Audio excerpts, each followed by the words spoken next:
ইতিমধ্যে একটি ভিডিও আপনারা 1-1.5 মাস আগে দেখেছেন। আমি হাইকোর্টে একটি বিবৃতি দিয়েছিলাম একজন জজের বিরুদ্ধে।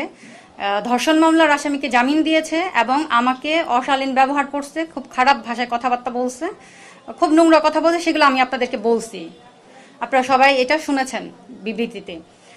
তো হাইকোর্ট থেকে পরে যেটা করছে, আমার এই বিবৃতি শোনার পরে 8 নম্বর নারী শিশু 8 নম্বর কোর্ট থেকে মামলাটা 9 নম্বর কোর্টে পাঠিয়ে দিয়েছে। আমাদের গত মাসে 10 তারিখে ডেট ছিল, আমরা কোর্টে এসে দেখি যে 8 নম্বর কোর্টে মামলাটা নেই, মামলাটা চলে আসে 9 নম্বর কোর্টে। তো 9 নম্বর কোর্টে আসার পরে আমরা আসলাম 9 নম্বর কোর্টে। তারা বললো যে এখনো আমরা তারিখ ফেলিনি, মাত্রই কালকে রাতে আসছে, তারিখ ফেললে তখন এটাতে বিচার আপনার শুরু হবে। তো এটা শোনার পরে আমি হাইকোর্টে যাই রেজিস্ট্রার জেনারেল স্যারের সাথে দেখা করতে। স্যারকে গিয়ে বলি, স্যার আমার মামলাটা তো আপনাদের আদেশে 8 নম্বর কোর্ট থেকে 9 নম্বর কোর্টে চলে গেছে।